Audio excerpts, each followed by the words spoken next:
How you doing? I'm Callan and this is Slapped Ham. The following terrifying stories are from people who have suffered near-death experiences and claim that they've been to hell itself. But as always, just quickly before we get into the stories, remember to hit that subscribe button for more interesting content just like this.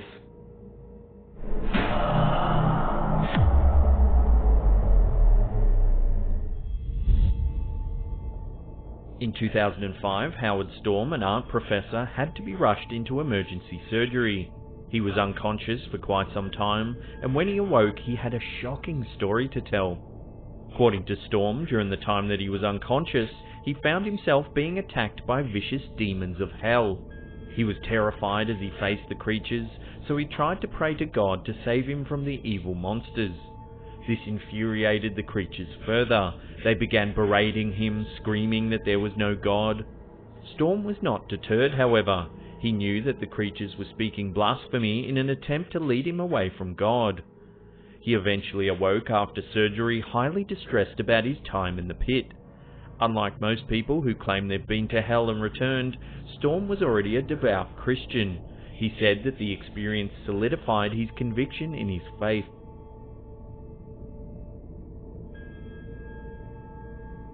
The case of Dr. Stephen Long is a unique one. Most people who claim they've been to hell only talk about it after they return. Long actually spoke about it while he was there. Long's story begins with a stress-induced heart attack. When his wife arrived at the hospital, he spoke a few words to her.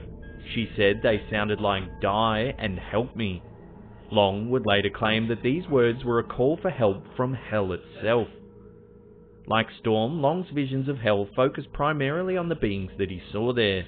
He stated that he was accosted by several demons, such as a 7-foot-tall Asian woman in a black dress, and a Chinese man in a jacket depicting Chinese characters that translate to "spirit of death." Long was frozen, unable to speak or fight them until he regained consciousness.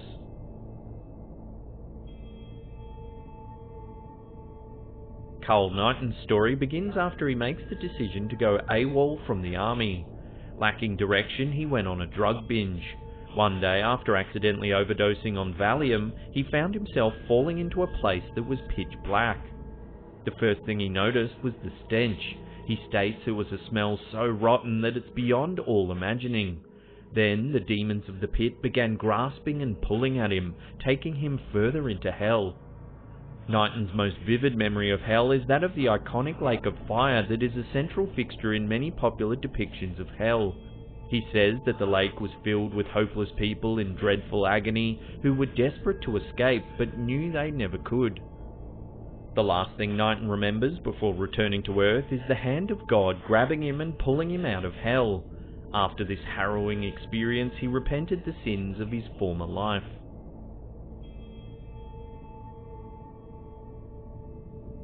Of all the people who claim they've been to hell, Linda Ngauja is easily the most controversial.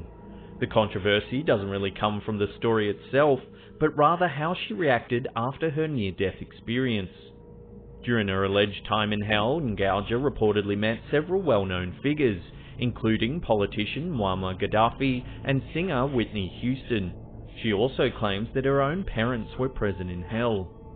After she returned to Earth, Ngauja began spreading the lessons that she learned from her time in hell.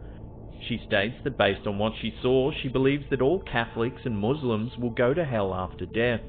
She also asserts that Christian ministers who make money from their ministries will go to hell because they're more interested in profit than in the teachings of God.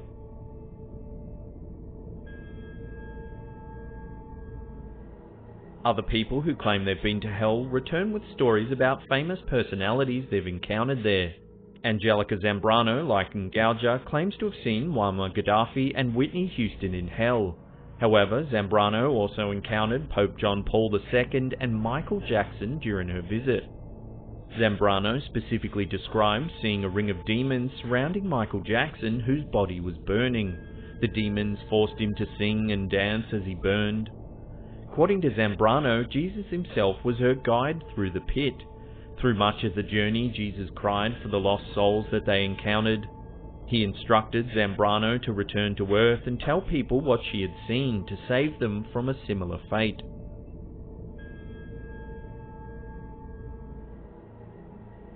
In 1992, Matthew Botsford was leaving a restaurant when he was shot in the head. The injury was serious and doctors placed him in a coma in an attempt to save his life. According to Botsford, he spent 27 days of his coma in hell. Like other accounts of hell, Botsford's depiction of purgatory centers around a lake of fire.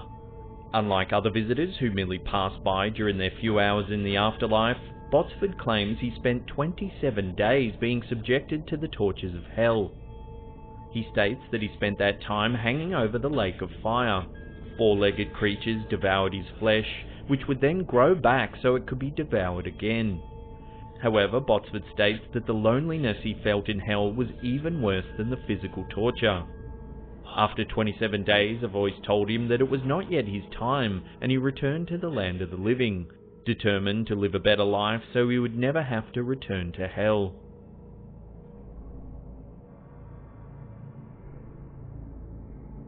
Angie Fenimore experienced hell on earth long before she ever saw the true torture of the underworld. She suffered from abuse for much of her life, sending her into a state of severe depression. In 1991, she felt so hopeless that she attempted to take her own life. At first, all she saw was darkness. Then she came upon a group of other people who had died by their own hand. Fenimore attempted to communicate with some of the others, but they just stared ahead with blank expressions. Eventually, the group found their way to a large field where countless people roamed around the barren landscape. Each of them wore a similar blank and lifeless expression. According to Fenimore, the air in the field buzzed with the thoughts of the sufferers. As they roamed, each person could hear and feel the tormented thoughts of the others around them.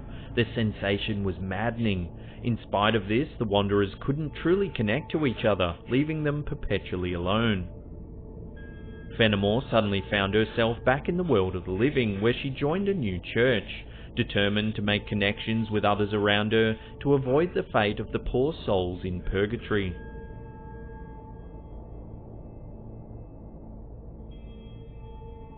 Much like Fenimore, Tamara LaRue's story begins with suicide. At the tender age of 15, LaRue picked up a gun and shot herself in the chest. She found herself in a place of ultimate darkness. Her story of the underworld has much in common with Fenimore's. LaRue eventually found herself standing among countless others, all screaming in agony. Though they were right next to each other, none of them could communicate. Each soul was completely isolated and alone. To make matters even more painful, LaRue and the souls suffering with her stood before the gulf separating them from heaven. They could catch only the slightest glimpse of paradise that would forever be denied to them. LaRue says that shortly after, a being made of bright light scooped her up and returned her to Earth, but not before she was given a glimpse of the beautiful heaven that she could experience if she turned her life around.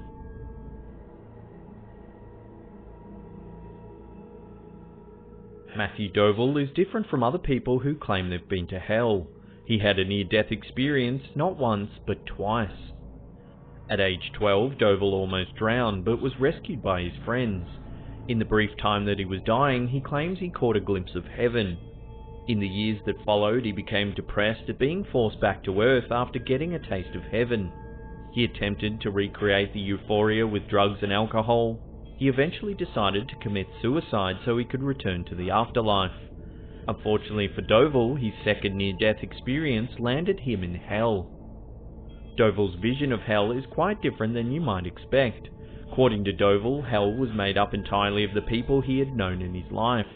The people would come up to him one at a time and force him to live through a moment when he had caused them pain.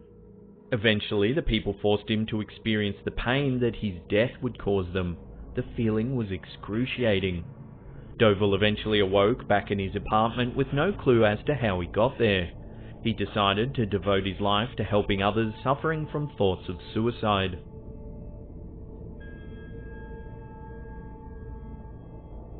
Before we get to that #1 spot and take a look at a terrifying depiction of hell from a World War II veteran, remember to hit subscribe and turn on channel notifications. That way you'll be completely up to date with all our latest videos.